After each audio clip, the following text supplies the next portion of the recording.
Fala, galera ligada no Pautas e Táticas, aqueles que já são inscritos ou os que vão se inscrever assim que o vídeo acabar. Meu irmão, que calor do... É isso mesmo, porra. Hoje pediu, mano. Hoje pediu. Hoje a caixinha de hoje, ó, vai ter que rolar a gelada, que é o único jeito. Já estamos em dezembro, já estamos naquele climinha de férias. Galera aí que já tá naquele recesso de final do ano, um brinde pra nós. Inclusive essa é a penúltima caixinha desse ano, porque depois de, sei lá, 4, 5 anos eu vou me permitir ficar umas 2 semaninhas aí sem produzir conteúdo, porque, rapaziada, é todo dia fazendo pauta, fazendo roteiro, né, criando imagem, pesquisando, editando, gravando, assistindo o jogo, estudando o time, fazendo anotação. Uma hora a gente tem que dar uma desligada. Pelo menos umas 2 semaninhas aí, nessa reta final do ano, eu vou fazer isso. Então na semana que vem a gente vai ter a última caixinha do ano. Vou parar por umas 2, talvez 3 semanas. Vamos ver, né? Se eu sentir muita saudade de vocês, eu posso até voltar. Mas, a princípio, 2 semaninhas aí de pausa no nosso canal e depois a gente começa, a gente retorna com tudo, beleza? Vamos começar então a responder as nossas perguntas, que você que participou eu agradeço muito. Lá no Instagram, @pautas e táticas, deixou lá na caixinha que eu coloquei nos stories ontem. Se você ainda não segue, para de dar mole, segue lá o nosso Instagram e fica atento à nossa caixinha na semana que vem para você ainda participar, né, do nosso quadro, o PIT Responde, ainda em 2025. Francisco Teixeira, um abraço aí pro Francisco, meu amigo português aí. Expectativa para um jogador que vai arrebentar com tudo no Mundial. Cara, eu tô com uma expectativa grande, né? Falando de um brasileiro, no Estevão, né? Acho que tá crescendo bastante, né? Deixa eu só fechar aqui a porta rapidinho. Meu cachorro tava lá na sala e abriu, né? Pra gente não ter nenhum vazamento aí de áudios externos que nos atrapalhem, né? Então vamos lá. O Estevão, né, tá subindo bastante de produção aí, né, nos jogos com a seleção brasileira. Cada vez mais ele vem ganhando seu espaço no Chelsea, às vezes começa jogando, às vezes começa no banco e entra, né, é decisivo, né, para mexer no placar, fazendo gols, né, tanto na seleção quanto no clube também. Então eu tô esperando bastante do Estevão, né, na seleção. E, cara, não tem como não falar do Lamine Yamal, né, mesmo tendo descoberto aí uma pubalgia que pode ser que atrapalhe ele. A gente nunca sabe, né, que jogadores vão estar ali na ponta dos cascos na época da Copa do Mundo. A gente sabe que a Copa, né, acontece no final da temporada europeia. Alguns jogadores vão perder a Copa, infelizmente, por estarem lesionados. Mas pensando rápido aqui, principalmente esses dois. E, claro, os nomes que estão em ótima forma também. Por exemplo, nessa temporada, Haaland está jogando muito, Mbappé está jogando muito, Harry Kane está jogando muito. Estão fazendo muitos gols, principalmente, né? Então, se esses caras chegarem com físico em dia e voando tecnicamente como estão hoje, tendem a fazer uma grande Copa do Mundo também, beleza? Mais uma aqui do Francisco. Qual o jogador da atualidade que veste melhor a mítica camisola 10? Camisola como um bom português, né? Ele fala, né? Cara, o Messi ainda está em atividade, né? Então, não tem um camisa 10, mais camisa 10, né, em atividade no mundo do que ele. Se a gente for falar assim da posição específica, a gente está tendo muitos jogadores que eram pontas e estão migrando para essa posição, né? O City tem o Foden, o Chelsea tem o Palmer, o próprio Yamal no Barcelona às vezes vem sendo utilizado como esse 10, mas eles também têm o Dani Olmo, né? No Real Madrid, às vezes o Bellingham joga por ali, às vezes o Güler joga por ali. Então, não são muitos camisas 10 clássicos que a gente tem no futebol hoje. Então eu ainda vou citar o Messi, beleza?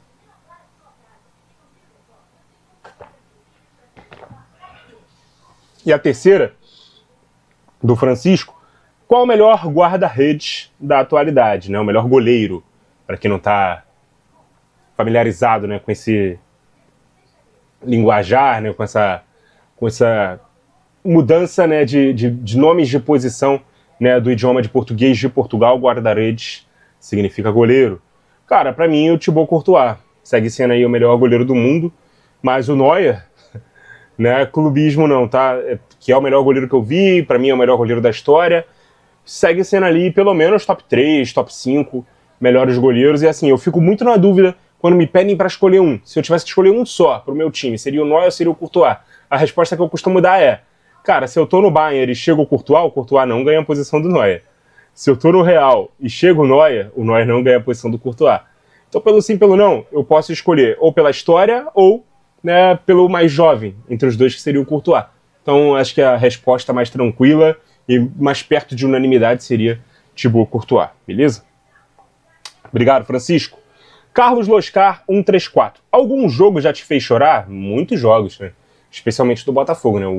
A final da Libertadores eu já relatei aqui. Não só chorei no jogo, como chorei até no vídeo que eu fiz aqui no dia seguinte. No vídeo eu até chorei menos do que eu chorei ao longo daquele dia e do dia anterior inteiro, mas, pô, naquele dia eu chorei demais. E também já chorei de tristeza, né, pelo Botafogo, já chorei de emoção por um jogo que nem era do meu time, né? Por exemplo, a virada do City, né, contra o Aston Villa, agora eu não vou lembrar em qual temporada foi, mas foi na última rodada, né, de uma Premier League, em que ele estava ali brigando ponto a ponto com o Liverpool, né, para ver quem seria o campeão. Cara, eu não vou lembrar qual temporada. Não lembro se foi 22, se foi 23, alguma dessas aí. E aí o City conseguiu, né, virar o jogo, tava perdendo por 2-0 e virou. Eu me emocionei, sabe? Meus olhos encheram d'água e escorreu a lágrima. Não é que eu chorei, ai meu Deus, estou emocionado. Não, eu fiquei, né, tocado com o espírito de luta daquele time, da forma que aconteceu. O Paulo Andrade narrando também faz a gente, né, sentir mais ali o jogo, a importância do resultado. Então, assim, inclusive quem não viu, assista os melhores momentos desse jogo com a narração do Paulo Andrade, que foi realmente tocante. Beleza? Aqui a segunda do Carlos Loscar. Por qual motivo o Pogba não funcionou no United? Ah, mano, tem questões físicas e clínicas, né? Ele muitas vezes se lesionou. Tem questões até anímicas em relação a ele. Muita gente chama ele de preguiçoso, muitas vezes, né? Não dava o melhor de si, né, nas partidas. E tem questões táticas também. Muitas vezes os técnicos usavam ele como segundo volante, né, numa dupla, no 4-2-3-1. Eu sempre achei que ele jogava melhor um triângulo de base alta e ponta baixa, né? 1-5-2-8, ele sendo um dos 8, especialmente pelo lado esquerdo, e às vezes ele se dava melhor também jogando aberto pela esquerda em duas linhas de 4. Raramente ele jogou assim, nessas duas posições, e para mim foram as melhores posições em que ele mostrou o melhor futebol ao longo da carreira, beleza? Então eu acho que esses três fatores aí atrapalharam o Pogba no United. Fora que convenhamos que muito jogador, né, de cartaz, né, de grande mídia, não conseguiu jogar no United nos últimos anos. Então o Pogba foi só mais um.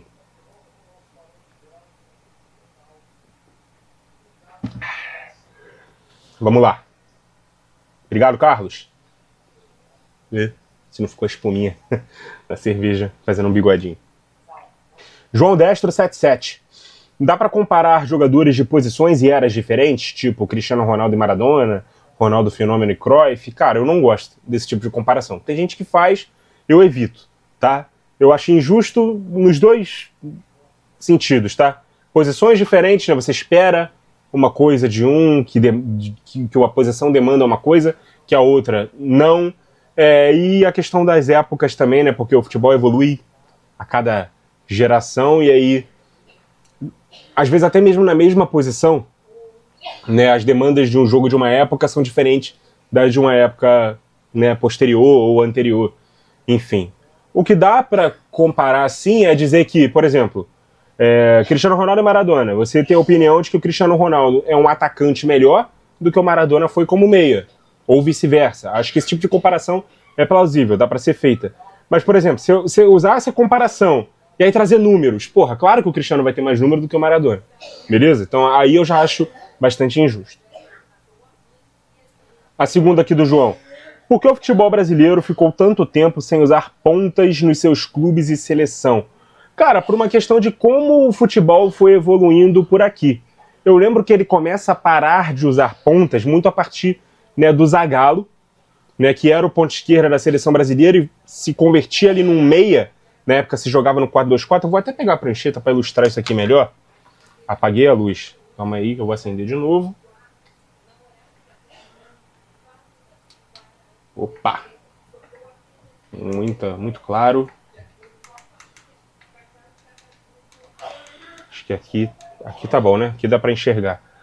Vou pegar a prancheta aqui para poder explicar essa parte, né? 4-2-4 que a seleção brasileira jogava ali em 58, 62, Zagallo era o ponta esquerda, né? Aqui jogava o Pelé, aqui o Didi, aqui o Zito, né? Primeiro e segundo volante.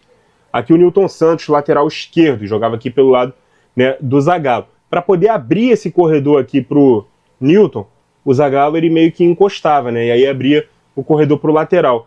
Aos poucos, isso foi sendo feito pelo outro meia também, né? Para que o outro lateral também avançasse. E assim nasceu o 4-2-2-2. Com isso,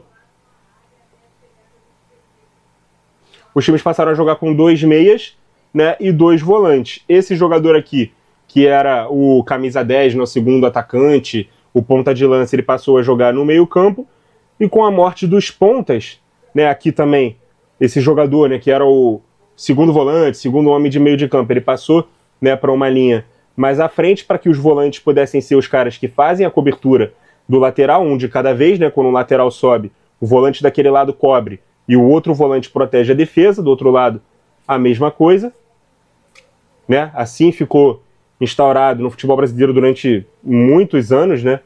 Essa questão tática.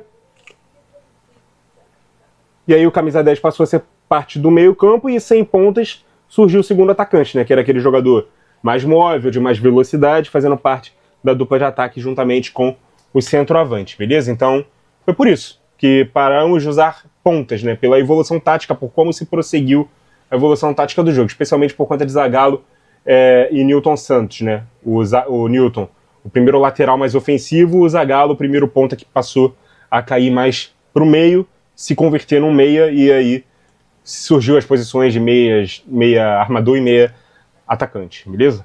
Com a morte dos pontas. Onde eu parei aqui no João Destro, agora a terceira do João Destro. O quão bom realmente foi Ronaldinho? Vejo alguns que os colocam no top 3 ou top 5 da história e outros nem sequer no top 20 por falta de regularidade. E você, o que acha? Cara, top 3 com certeza não. Top 10 no meu, não. Né? Top 5 também não. Top 20 sim, tá? Top 20 para mim o Ronaldinho pode provavelmente estar, tá? Na história do futebol. Eu acho que muita gente ficou muito encantada com o Ronaldinho, né? Começou a se encantar com o futebol no momento de auge da carreira do Ronaldinho. Muitas pessoas da minha geração, né, têm esse sentimento e por isso falam esse tipo de coisa. Eu acho que ficou até meio banalizado a questão do melhor da história, esse aqui é o melhor da história, esse aqui é um dos melhores da história. E começa a contar a história só a partir do momento que ele começou a ver jogar, se esquecendo realmente dos anos anteriores, né? Futebol não nasceu quando você começou a acompanhar. Você pode dizer que foi o melhor que você viu, e foi o melhor da época dele. E eu acho que o Ronaldinho briga firme ali para ser o melhor ali jogador dos anos 2000. O Thierry Henry foi um deles, o Zidane, que jogou 6 anos só dos anos 2000, né? O 7, se você for contar o próprio, né, ano 2000, também foi um dos melhores ali, né? Então o Ronaldinho briga para ser ali o melhor da época dele, tá? Ele foi um jogador realmente que teve um auge curto, mas um auge muito bom, e teve um período ali de ascensão em que ele também foi muito bem, e dentro desse período de ascensão ele foi um dos protagonistas aí de uma Copa do Mundo que o Brasil ganhou. Né? E depois de uma fase também já mais, né, vivendo de lampejo, já mais parte final da carreira, ele jogou tudo que jogou com a camisa do Atlético Mineiro, liderou um time numa disputa uma conquista, na verdade, né, de Libertadores. Para muitos ele não foi o principal jogador, mas era o principal craque ali do time. Então, pô, tem que se ter muito respeito pela carreira do Ronaldinho. Acho que pro top 20 ele provavelmente vai estar. Agora, top 10 tem discussão, no meu não está, e mais acima disso é loucura, beleza?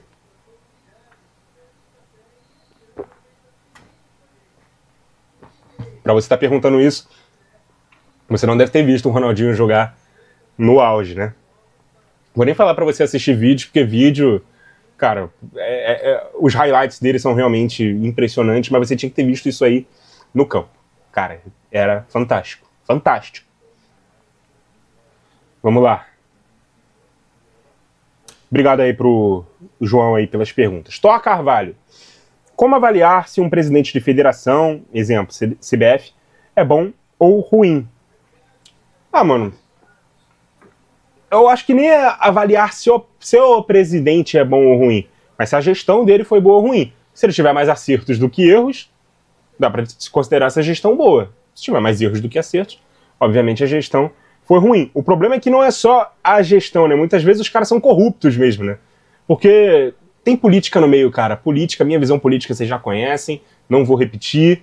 E a corrupção, ela anda de mãos dadas no futebol, né? Na gestão de futebol, né? No dia a dia. Em qualquer lugar que haja política vai haver corrupção.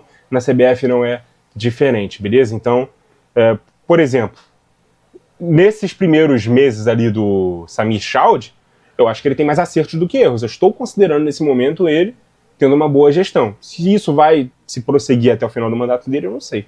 Beleza? E se ele é uma marionete para alguém que seja maior, está mandando por trás dele também, não sei, não tenho esse conhecimento. Beleza? Mais uma aqui do Thor. Se o Wolverhampton jogasse o Brasileirão, em que zona da tabela você acha que ele ficaria? Mano, meio de tabela para baixo. Né? Se ele hoje é um lanternaço na Premier League, talvez ele não fosse, né, no Campeonato Brasileiro, que tem jogadores aqui que eram destaques, né, do futebol brasileiro, reforçando lá o time, tem jogadores de qualidade com certeza, até de outras seleções também, né, de outras nacionalidades, mas nem brigaria por título, né, eu acho que ficaria ali mais, né, tentando ficar na primeira parte da tabela, mas muito provavelmente ficando na segunda. Acho que seria isso. 11º, por aí. Acho que seria essa a posição do Wolverhampton. A terceira aqui do Thor. Pensa em lançar mais algum curso? Sim, mano, penso, mas eu ainda não tive tempo para poder, né, formular uma nova apostila, né, novas aulas, novos temas de aulas, um curso que complemente e aprofunde o que foi o primeiro. Tá? A minha ideia sempre foi lançar esse segundo módulo aí do curso. Só que, por exemplo, como eu construí o primeiro módulo? Foi durante a Copa do Mundo de 2022, né, um momento que eu não estava fazendo 5 vídeos por semana, né, um momento em que eu estava mais focado em analisar os jogos que estavam acontecendo, então, né, os estudos eram bem mais rápidos e simples. Assisto o jogo, faço as anotações, gravo o vídeo, acabou. Eu não preciso reunir um grande nicho ali de informações para poder soltar o vídeo, e eu não estava fazendo pautas paralelas juntamente com a Copa do Mundo. Então me sobrava mais tempo para eu poder fazer essas aulas, né? Então, um mês de Copa, 12 aulas ali que eu preparei, ao longo de janeiro eu fui digitando, né, e formando ali o PDF, né, editando as imagens de todas as aulas e tudo mais, preparando tudo bonitinho, pegando os links dos grupos, comercializando o curso, né, para em fevereiro a gente, né, ter colocado o curso no ar, né? Quando ele aconteceu ao longo daquele mês ali, sendo ministrado de forma ao vivo em 3 turnos. Tinha 3 turmas, né, manhã, tarde e noite, né, durante ali o curso. 3 vezes por semana também. Então, né, a rapaziada aí que compra hoje em dia as gravações do curso, já tem acesso a todas as aulas, pode assistir quando quiser. A galera que fez ao vivo, né, fez o curso ao longo de todo o mês, teve essa interação aqui comigo, foi muito legal, sim, foi uma experiência que eu nunca achei que eu iria tirar do papel, mas graças a Deus deu tudo certo. E, cara, eu repetiria sim, mas tá me faltando tempo e criatividade para eu poder montar mais aulas. Se alguém tem alguma sugestão aí do que aprender, do que poderia se colocar aí nesse segundo material, eu poderia voltar a vender aí um segundo módulo do curso, com certeza, beleza? Obrigado, Thor.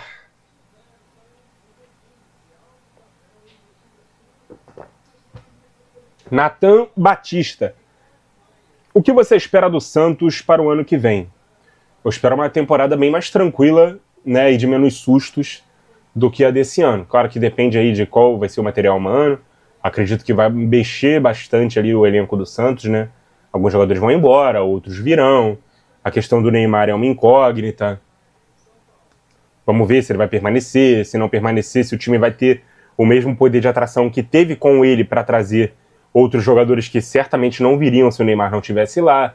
Então, por ser a segunda temporada após retorno da Série B, e por essa temporada ter sido muito atribulada e a posição na tabela, né, é muito além do que de fato foi a realidade do Santos no campeonato, A gente imagina que um 12º lugar mais tranquilo seja algo mais palpável, né, para o Santos nesse ano, falando de Campeonato Brasileiro. Mas dá para o Santos ficar em posições mais acima também, tá? Dependendo de como é que for o trabalho. Obrigado, Natan. Deixa eu ver se eu pulei alguma pergunta, porque tem um pessoal que manda no mesmo momento que outras pessoas, e aí às vezes eu dou uma pulada e esqueço, mas eu acho que eu não pulei nenhuma pergunta, não. André, sua opinião sobre a declaração do Salah e a postura do clube sobre isso e a situação do slot. Cara, eu tenho uma opinião meio ambígua sobre isso aí. Eu acho que o Salah foi desrespeitoso, não respeitou aí a hierarquia de momento, tá? Se ele tá jogando mal e o técnico acha que ele tem que ir pro banco, ele tem que respeitar as decisões, não tem que ir pro microfone, né, colocar mais gasolina nessa fogueira, que foi o que ele fez, né, criando uma crise no Liverpool que não deveria existir. Eu acho que a má fase existe sim, mas, né, eu acho que ele traz uma lupa para isso bem maior do que poderia. Né? Claro que chama atenção um jogador do tamanho do Salah, né, no banco de reservas. Né? Já no ano passado houve uma situação muito ruim para ele, né, que ele estava ali nos últimos 6 meses de contrato e o clube demorou, né, para procurá-lo para renovação de contrato, enquanto isso ele decidindo em campo, sendo um dos melhores jogadores da temporada. Agora o momento não é bom nem do clube e nem dele. Esse é um primeiro ponto, tá? Segundo ponto, ele diz que está sendo feito de bode expiatório. Eu, de certa forma, concordo. Porque colocar o Salah no banco é meio que apontar o dedo para ele e dizer a nossa má fase é muito também por culpa sua. Né? Porque o Wirtz, por exemplo, chegou com pompa de titular, não conseguiu render até agora o esperado, foi pro banco, beleza. O Salah indo pro banco também é meio que, porra, cara, você tá atrapalhando o time. Será que tá atrapalhando mesmo? E outra coisa, cara, não se cobra um jogador que acabou de chegar, ou um jogador que não tem a história que o Salah tem, né, da mesma forma que você vai fazer essa cobrança pro Salah, tá? Ele, de certa forma, né, quer ganhar a sua vaga de forma vitalícia no time, né, pela história, né, pelo que ele fez e não pelo que ele faz ou que vai fazer, e isso tá errado. Mas a cobrança também não deve ser feita da mesma forma, cara. O Salah é um ídolo do Liverpool, é um jogador muito importante. O Liverpool renovou com ele, pelos valores que renovou. Ele tem a idade que tem, porque ele continua entregando, ou pelo menos até a temporada passada, entregou tudo que ele estava entregando no auge, então não é um jogador comum. Então são 2 pesos e 2 medidas? Sim. Beleza? Agora, o Salah não deve ir para os microfones e jogar aí mais gasolina nessa fogueira, como eu já disse, né? Repetindo. Eu acho que sentando e conversando, eu acho que dá para parar as arestas e tudo aí seguir ali no seu curso normal e natural. Acho que não tem por que haver o divórcio nesse momento.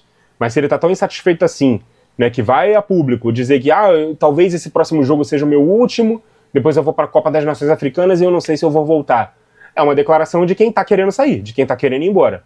Tá? E quando o Slot diz que nós não temos mais uma relação, né, ele com o Salah, no caso, né, talvez algo bem grave, uma discussão bem áspera tenha acontecido nos bastidores e aí talvez não haja uma querência de nenhuma das partes para reatar esse relacionamento aí, beleza? Aí é algo que transcende o campo e bola, mas os dois profissionais têm que fazer o que é melhor para o clube.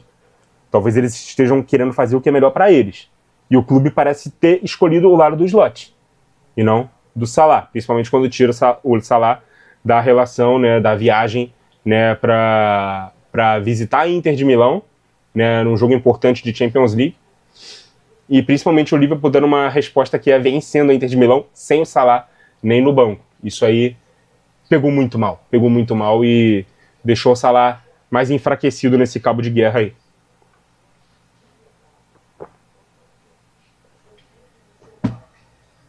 Mas tá claro que o melhor pro clube seria que os dois se entendessem e se resolvessem. Não sei se vai acontecer e nem se os dois querem que aconteça isso. A segunda aqui do André. Acha que o Neymar, com essa suposta mudança de postura, consegue se habilitar a ir à Copa?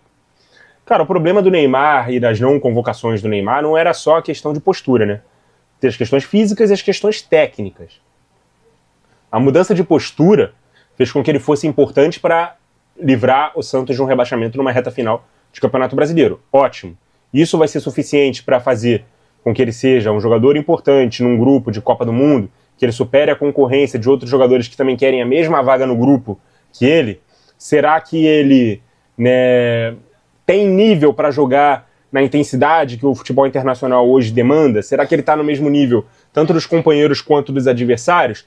Ou será que essa mudança de postura e esse nível atual dele, né, esse momento mais saudável dele fisicamente, eu acho que ele vai passar por um procedimento no joelho agora, né, vai perder algum pequeno pedaço aí do começo de temporada em 2026, mas digamos que ele tem uma sequência e ele mostre um bom futebol. Será que esse nível vai ser suficiente para fazer com que ele mereça a convocação? Porque por enquanto, cara, as opiniões são: o Neymar acabou, o Neymar não deve mais ser jogador de futebol profissional, ou, cara, o Neymar ainda é o Neymar, a gente ainda confia que ele vai ser aquele grande Neymar e ele tem que ir para a Copa, porque ele decidiu um jogo, sei lá, contra o Sport, contra o Juventude, contra os reservas do Cruzeiro. Eu nem sei se ele decidiu, mas jogou 90 minutos, ou jogou bem durante um bom tempo. Não acompanhei essa partida. Mas foram esses últimos 3 jogos aí do Santos no Brasileirão. Isso é suficiente, cara, para uma seleção brasileira que tem a ambição de querer ser campeã do mundo? Eu não sei. Sinceramente, eu não sei. Então, não acho que é só a mudança de postura que é suficiente para devolver o Neymar à seleção brasileira, não. Beleza? Obrigado, André. Lucas Emanuel Oliveira. Vinícius Júnior e Rodrigo são confiáveis para o mata-mata? Ou a esperança vai ser Rafinha e Estevão? Cara, os jogadores, pelo nível que eles já apresentaram na carreira, especialmente no clube, são muito confiáveis. O problema é que a gente nunca viu o melhor Vini na seleção. O Rodrigo, talvez sim, mas o Rodrigo não tem a mesma moral, então muitas vezes o Rodrigo ele é usado como tapa-buraco de algum jogador ali que sai, especialmente ali do Dorival para trás, ele era muito visto dessa forma, tá? Eu acho que com o Ancelotti ele meio que já cravou a vaga dele ali, até no time titular como ponta esquerda, que teoricamente é a posição que ele mais gosta de jogar, né? E o Vini, ele tá sendo tratado como um cara que é insubstituível, né? Que vai jogar até uma posição mais preservada defensivamente, mais próxima do gol, para poder ser o cara, né, que em tese vai decidir os jogos pra gente. Então vamos ver se isso vai dar certo. Óbvio que eu não tiraria nenhum dos dois do time titular, muito menos da convocação. E dá para ter Estevão, Rafinha, Vini, Rodrigo, todos no mesmo time perfeitamente, tá? Muitos desses jogadores aqui são bem versáteis e conseguem fazer várias posições, beleza?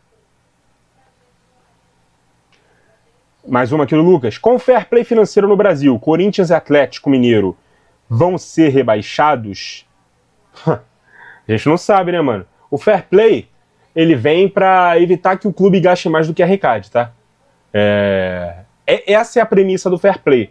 Muita gente está interpretando o fair play como um freio para aqueles clubes que têm dinheiro novo vindo de fora, né, as SAFs principalmente, para que eles não invistam o dinheiro que ele não produziu, tá? E aí é meio que uma proteção para aqueles que estão em cima continuarem em cima, os que estão embaixo continuem embaixo. E essa é uma discussão muito pautada pelo clubismo. Eu acho que não deve ser por aí. O fair play é justamente para evitar que o Corinthians deva 1 bilhão e contrate um jogador do Cuiabá, por exemplo, né, como foi o caso do Ranieri, se não me engano. Cara, não pague o Cuiabá perca um dos seus principais jogadores, seja rebaixado e o Corinthians se salve usando o Ranieri sem que ele tenha pago ali, né, pela contratação dele, tenha dado calote no Cuiabá. Eu acho isso muito injusto. Então, o time está fazendo mais dívidas, né, fazendo crescer a bola de neve, né, em prol ali de ter uma equipe tecnicamente melhor em campo, mas não obedecendo ali, né, regras, né, éticas, né, do mercado financeiro e até prejudicando outros clubes que acabam perdendo seus jogadores porque tomam um calote, né? E isso não é exclusividade do Corinthians nem do Atlético. Eu acho que se a gente tivesse fair play há mais tempo, vários clubes aí, né, estariam passando mais aperto, mas a longo prazo é para todo mundo poder arrumar a casa, beleza? De uma forma até forçada. São poucos os que tiveram a ciência que o Flamengo teve, por exemplo, de arrumar a sua casa ali na gestão do Bandeira de Melo, né, de reconhecer que, olha, a gente vai equacionar nossas dívidas, a gente vai investir de uma forma mais modesta no elenco, nesse primeiro mandato, principalmente, nesses primeiros 3 anos, né, para a gente poder arrumar a casa, E aí, depois que a gente arrumar a casa, a gente poder começar a investir mais no grupo. Então a torcida tem que ter paciência. Felizmente para o Flamengo, nunca aconteceu do Flamengo ser rebaixado nesse período. Até conseguiu um título grande, né? Foi a Copa do Brasil de 2013. Outros clubes talvez não tivessem a mesma sorte. Até porque o Flamengo ele arrecada muito dinheiro, né? Então ele pôde fazer esse movimento. Eu não sei se outros clubes, né, fariam esse movimento, se outras torcidas entenderiam um movimento parecido com o que o Flamengo fez para hoje poder ser a potência financeira que é. Beleza?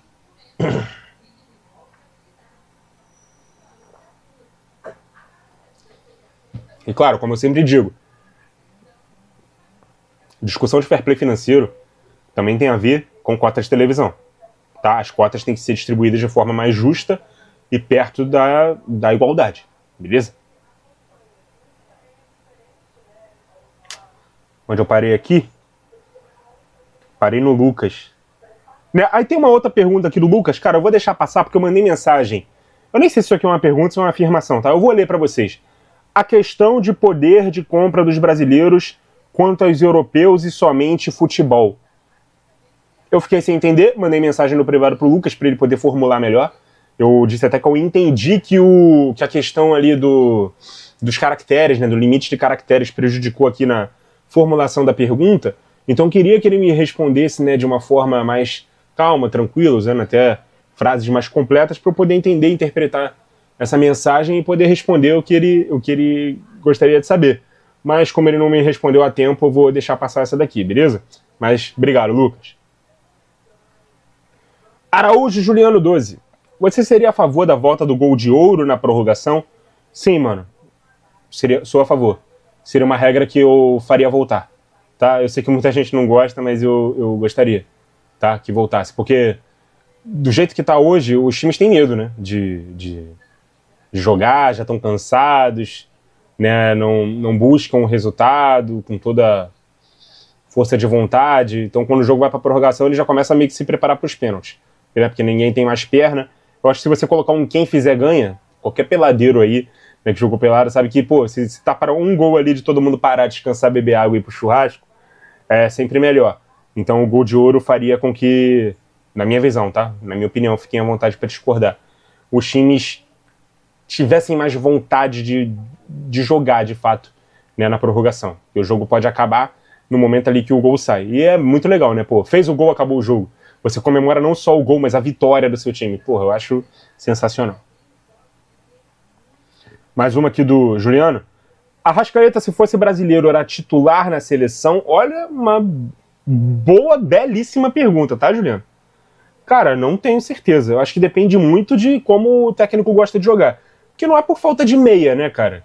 A gente tem outros meias aí, né, de qualidade. Matheus Pereira, por exemplo, tava pedindo passagem. O Alan Patrick, né, em vários momentos da carreira, né, pediu passagem também para estar na seleção. Fora alguns jogadores como o Thiago Alcântara, que a gente perdeu, né, por não ter convocado antes. A gente perdeu, ele se naturalizou espanhol e defendeu outra seleção, que poderiam estar jogando na seleção brasileira. Né? Então, assim, não era por falta de meia. Mas como ele é contemporâneo de um Neymar que migrou para essa posição, né, de um Coutinho que muitas vezes jogou até aberto, seja na esquerda ou na direita, né? A gente teve Oscar, a gente teve um Ganso que não vingou na seleção brasileira. Então, falta de meia não era, beleza? Mas o Arrascaeta, hoje, está vivendo o seu melhor momento. Eu acho que ele seria convocado. Titular, eu tenho minhas dúvidas. Eu parto do princípio de que a seleção uruguaia também tem bem menos material humano que a nossa e nem sempre é titular absoluto da seleção do Uruguai. Beleza? Eu acho que hoje em dia ele até é mais. Mas há um tempo recente, quando nós brasileiros já sabíamos de toda a qualidade da Arrascaeta e que ele tinha potencial para ser titular lá, ele não era. Beleza? Então depende muito do técnico, do esquema tático, do material humano que a gente teria. Hoje, por exemplo, eu acho que o Ancelotti convocaria, mas não colocaria de titular. Beleza? E, cara, me chama muita atenção também o fato de ele nunca ter tido um interesse efetivo do futebol europeu na contratação dele. Né? Talvez pela falta de intensidade sem bola. Ele é um cara muito bom com bola para o nível que se joga, né, na América do Sul, mas, de repente, para o mais alto nível, ele seria mais um. Ele seria mais um bom jogador. E nada mais que isso. Como Arias fazia diferença aqui, a gente está vendo como ele tem dificuldade até de ser titular do reserva, do lanterna da Premier League. É um ponto aí a se pensar, beleza? Mas a pergunta é muito boa, cara. É bem uma pergunta de mesa de bar mesmo. Eu me imagino aqui com vários, né, flamenguistas discordando terrivelmente de mim, mas como eu tô sozinho aqui, consigo falar e argumentar sem ser interrompido. Mas vocês podem me contrapor aí nos comentários, fiquem à vontade.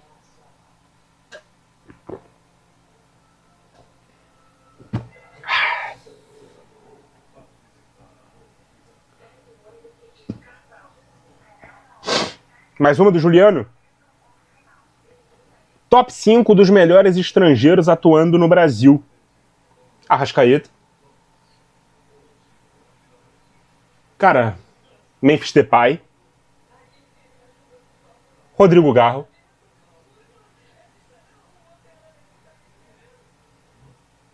Seria clubismo colocar o Savarino? Eu gosto muito do Savarino. Sei que essa última temporada dele não foi muito boa. Ah, mas quem reclamar também, eu boto o Montoro. Se for pela temporada, eu boto o Montoro. Pode escolher aí entre Savarino e Montoro. E o Lúcio Acosta do Fluminense tem me agradado bastante, né? Um jogador bem de muita qualidade. Então aí foram 5 nomes, né? Arrasca, Memphis, Garro, Savarino ou Montoro e Lúcio Acosta. Fica assim, tá no top 6 aí pra vocês, beleza? Valeu, Juliano. João Ferreira, treinador. Mercados latino-americanos, México e Argentina, por exemplo, são acessíveis para os times brasileiros? Fala-se de jogadores do Cruz Azul para o Brasil, mas parece que a maioria não sai ou vai para a Europa. Cara, eu acho que o argentino, com certeza, né, é muito acessível. A nossa moeda é mais forte. Mas como no México eles usam muito o dólar também, né, é mais difícil competir com os caras. Né, eu acho que eles contratam muitos jogadores baratos, jogadores em baixa, que poderiam vir para nós também, né, antes de ir para lá por esses valores baixos, mas uma vez que eles já tenham fardado lá, já tenham, né, ficado importantes, né, nos clubes mexicanos, o preço deles aumenta muito, e aí contratar eles lá para cá é mais difícil. Mas eu acho que é um nível de dificuldade parecido com o da MLS. E tem muito jogador aí que vem da MLS pro futebol brasileiro. A gente viu aí alguns exemplos, o próprio Savarino, o Almada, o Lúcio Acosta, né, vieram da MLS pro futebol brasileiro. Né, o Santi Rodrigues também, né, do Botafogo, veio da MLS pro futebol brasileiro. Então, é possível, mas é menos possível do que o argentino, tá? É mais provável o mercado brasileiro perder jogador pro futebol mexicano do que o contrário. Beleza?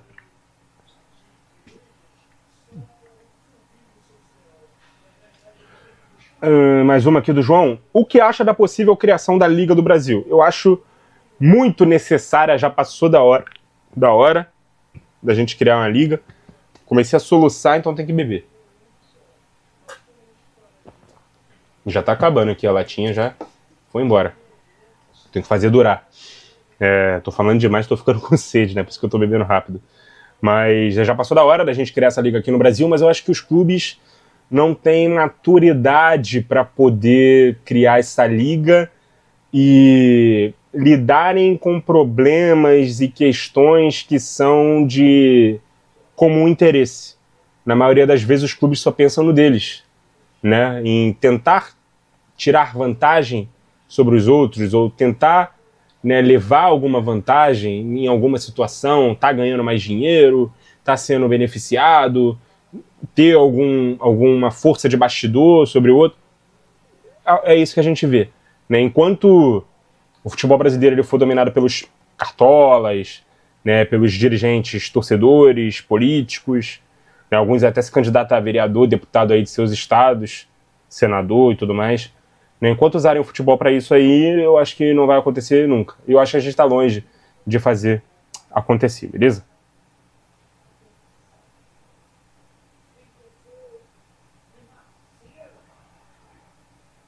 Mais uma aqui do João. Acha mesmo que o novo formato do Intercontinental ficou desigual? Cara, ficou, mas assim, eles meio que deram um cala-boca nisso aí, colocando uma taça, né, em cada jogo, que aí transformou quase tudo ali numa Supercopa. Tem a Supercopa, a Derby das Américas ali, né? Que é o vencedor da Conca Champions contra o vencedor da Libertadores. Aí ganhou, vai para uma semifinal e levantou uma taça. Aí chega na semifinal, é uma outra disputa de taça, né? O Challenger Cup. Quem vencer ali também ganha uma taça. Antes o adversário aqui, né, já enfrentou um campeão de um outro, por exemplo, desse ano é o Pirâmides, sei lá, não sei como é que se pronuncia. O time egípcio lá, que vai enfrentar o Flamengo amanhã, eliminou o campeão asiático. E ele já ganhou uma taça por isso. Agora ele vai disputar outra taça com o Flamengo. Então isso aí foi uma forma de... por que o europeu só entra na final? Tá, mas o europeu só vai disputar uma taça e você vai disputar 2-3. Então é uma forma ali de meio que blindar isso aí, e esse novo formato também foi por merecimento, né? Enquanto que o sul-americano tinha ali um conforto, uma proteção por conta do antigo formato da Copa Intercontinental ser disputado somente por europeus e sul-americanos, né? O europeu e o sul-americano já entrava na semifinal, os asiáticos, os africanos, os norte-americanos, né, tinham que jogar fases anteriores. Só que o sul-americano ele foi muitas vezes eliminado da semifinal e o europeu não perde esse título há muito tempo, nunca ficou de fora da final, então o europeu conquistou o seu direito de já estar no jogo principal direto e o sul-americano agora está em pé de igualdade com os clubes dos outros continentes. Então, no final das contas, é justo. É desigual, mas é justo.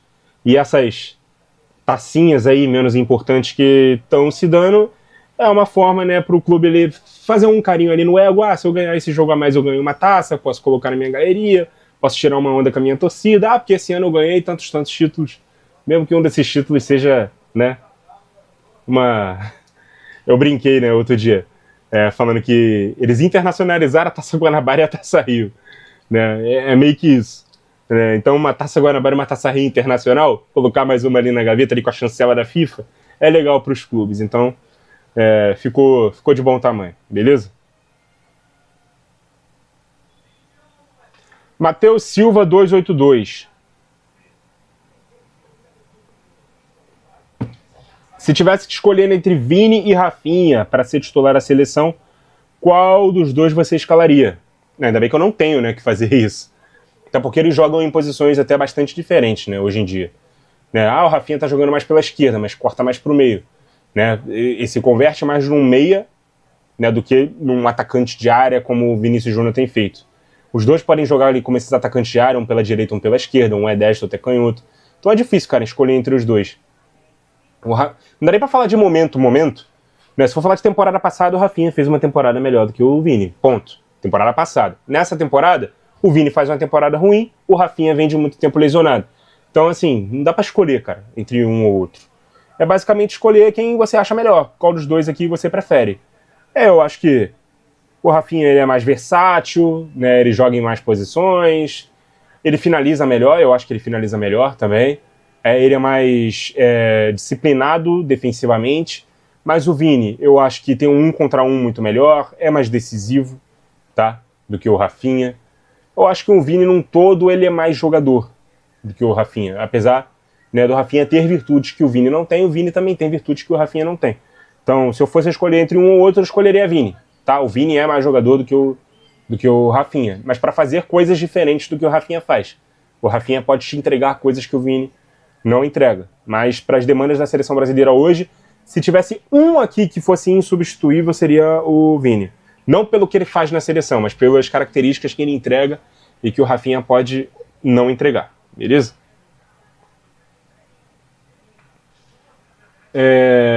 Felipe Gabriel. O que espera do mercado brasileiro no geral para a próxima temporada? Mais do mesmo, né, mano? Pô, é a pior época do ano para quem acompanha futebol. Você fica sem jogo, aí as pautas são sempre especulação de quem pode vir, tal. Aí muitas vezes frustra o torcedor porque aquele cara não vem, porque tem muito jornalista querendo cravar algo que ou não aconteceu, ou só aconteceu ali um primeiro contato e tal, mas o cara quer dar o furo lá ele. E quer ser o primeiro a noticiar a vinda de um cara que ainda não fechou. Né? E muitas vezes isso atrapalha negociações, já fiz até vídeo sobre isso. Então, mano, vai ser os times mais ricos contratando nomes midiáticos, vai ser os times mais pobres tentando contratar ali o que dá, né? Os caras que estão renegados, ou que estão saindo, ou que estão sem contrato, ou que estão barato, né? Ou que estão em baixa, né? Dos outros clubes aí, às vezes até clubes de divisões inferiores, e pouquíssimos clubes, né?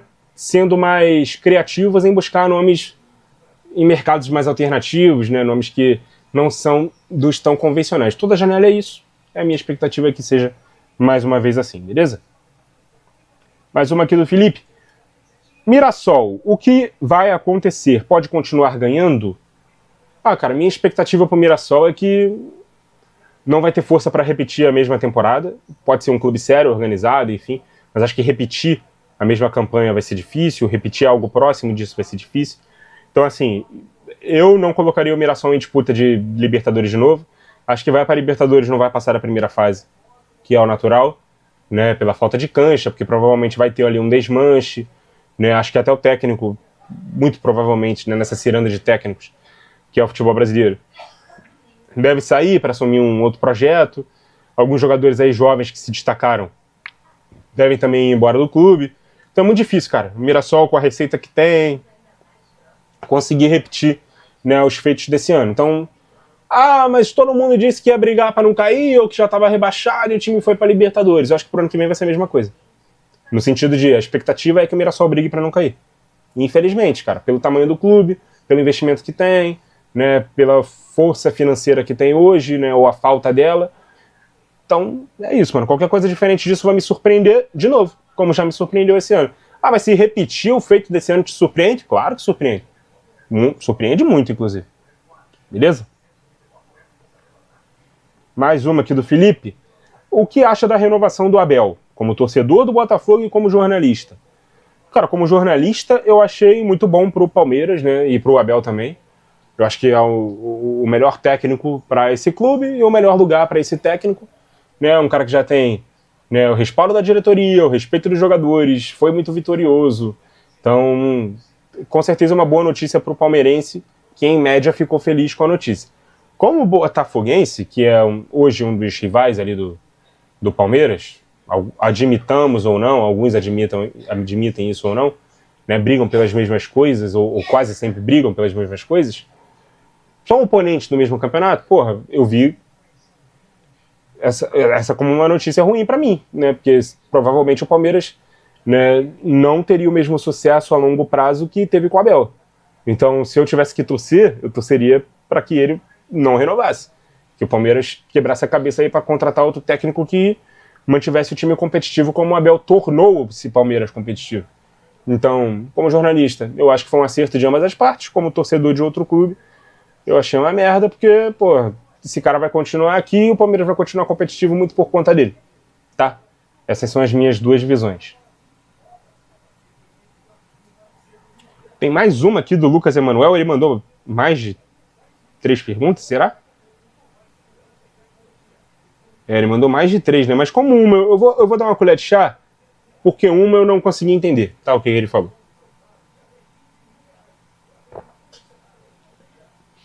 Acabou a minha cerveja. Sacanagem. A distância econômica Brasil-Europa é mais dentro do futebol ou fora? Eu acho que uma coisa é reflexo da outra, né? A distância dentro do futebol é reflexo do que é fora. Né? O poder aquisitivo das pessoas, os salários que se ganham. Né? O futebol europeu ele só é forte economicamente porque os países, as nações, né, são também poderosas economicamente. Então não dá para dissociar uma coisa da outra. Um complemento da pergunta é: o que os clubes podem fazer para diminuir a distância? Não, mano, eles têm que fazer tudo certo, como o Flamengo fez, como o Palmeiras fez, né, para conseguirem se recuperar. Mas nem todos vão conseguir, até porque não tem a mesma arrecadação, a mesma torcida, as mesmas cotas, os mesmos patrocínios. Então, é isso. As SAFs talvez possam resolver isso, equilibrar isso, né? Mas vamos ver. Pode diminuir a distância, mas alcançar eu acho que não vai. Beleza?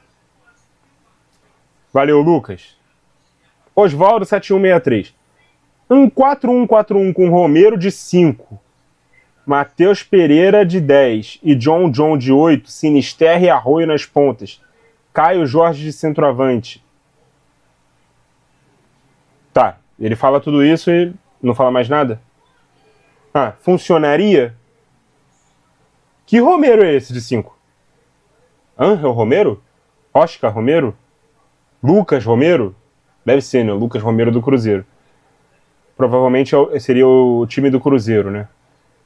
Lucas Romero de 5, Matheus Pereira e John John de 8. Aqui eu já acho que não funcionaria não, tá? John John é um 10, Matheus Pereira também é 10. Tá? Eu acho que o Romero ficaria muito exposto aqui nesse 4-1-4-1. Muito exposto. Né? Teria pouquíssimo combate ali na frente dele, pouquíssimos jogadores ali para recompor. Não acho que funcionaria não. Funcionaria ofensivamente contra times mais fracos. Nos grandes jogos, o Romero ficaria muito exposto. Mais uma do Osvaldo. Quem improvisa melhor na lateral, Valverde ou Kimmich? Kimmich, né? Kimmich joga mais tempo na lateral. Inclusive, o Kimmich é o lateral da seleção alemã. O Valverde já disse que nem gosta de jogar como lateral, apesar dele desempenhar bem a função e tal, ele nem gosta. E a gente viu aí nesse meio de semana como o Valverde teve trabalho para marcar o Jeremy Doku do Manchester City. Então, Kimmich, sem muita dúvida. Topzera 1910. Obrigado, Osvaldo. O que precisa ser feito para melhorar o nosso campeonato dentro de campo? Ter um esporte mais... Mais o quê? Agradável, mais jogado do que parado, arbitragem melhor, campos, etc. Pô, você já dá no enunciado aí todas as respostas. Tem que melhorar isso tudo, cara. Né, arbitragem, gramado, né, os jogadores têm que respeitar melhor também a arbitragem, né, tem que ter uma postura melhor, como é na Europa, por exemplo. Né, a qualidade técnica, o longo prazo ali é para os treinadores também poderem trabalhar, né, a mídia não ficar alimentando essa coisa, né, do torcedor, para o torcedor fazer pressão quando o time está mal, né, ficar fazendo perguntas sobre se o técnico está balançando no cargo ou não, tudo isso atrapalha. Então todo o ecossistema do futebol ele precisa melhorar para que a gente tenha, né, um campeonato cada vez melhor. Mas o campeonato está muito bom. O campeonato tem um nível técnico bastante bom, tá? De uns 5 anos para cá, principalmente. O que você mais gosta de ver em uma torcida e que acha que outras deveriam ser? Seja em questão de apoio, festa na arquibancada, se puder, cite algumas que você já conhece. Mano, a torcida tem que fazer o seu papel de apoiar os 90 minutos ali. Eu gosto muito da torcida do Corinthians, inclusive, que é o seu time de coração, né? Uma torcida que apoia os 90 minutos, adota ali uma questão de não vaiar durante o jogo, só vaiar, né, no final do jogo, canta muito o jogo inteiro, apoia o jogo inteiro. Eu não sei nem se eles assistem o jogo com a atenção de um torcedor mesmo, ou se eles só ficam naquela devoção da camisa, enfim, né, e fazem com que isso seja ali, transforme o ambiente num grande caldeirão e tal. Mas eu não sei se ele, como espectador do jogo, ele tá conseguindo analisar alguma coisa em relação ao jogo. Eu sei que isso é muito difícil, tá? Eu mesmo, enquanto torcedor de arquibancada, eu só consigo cantar quando o time tá ganhando, cara. Quando o time tá perdendo, eu fico tenso. Aí eu não consigo cantar muito, não. Eu fico ali na expectativa das coisas mudarem. E também esse meu lado mais analítico, de querer ver o jogo, é querer comentar com quem tá do lado, que tá errado, que tá certo, que tá sendo feito ali. Então, pra mim seria muito difícil, por exemplo, estar na torcida do Corinthians e agir como a maioria deles agem, tá? Mas eu acho uma torcida exemplar, beleza?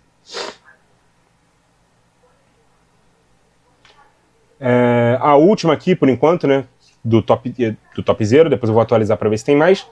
Quais os mosaicos mais memoráveis que você já viu? O meu time faz mosaicos fantásticos, né? Então eu vou puxar a sardinha pro meu lado. Aquele da Fênix, né, que foi usado contra o Palmeiras, né, na Libertadores, foi fantástico.